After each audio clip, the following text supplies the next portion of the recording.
is Larry R. Pangilinan, and here is the example number 1. A fruit drops from a tree and falls to the ground at 3.15 meters below. A. How much time does it take for the fruit to reach the ground? B. What is the fruit speed just before it hit the ground? So, sa problem natin, ito yung drawing natin dyan.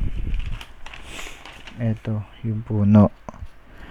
Ito yung fruit bago siya malaglag, kaya 0 lang siya. Ito siya nung nalaglag na. Kaya sa A, how much time does it take for the fruit to reach the ground? Itong gagamitin natin na solution. Y equals y0 plus b0 time plus 1/2 g times squared. Yung y0 natin equals 0 at yung yb kaya tanggal na siya. Ito na lang siya, y equals 1/2 g times squared. Ngayon, cross multiply natin siya para maging 2y equals gt squared. Divide natin siya sa g para maging time na lang yung matira. Ngayon, ito na siya, time na tira.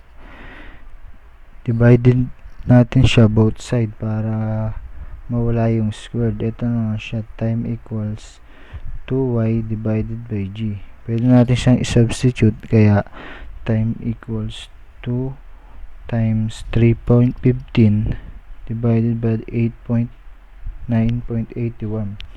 Ang time natin is 0.801 seconds. Sabihin naman, what is the fruit speed just before it hit the ground?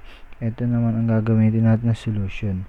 B equals BO plus G times time.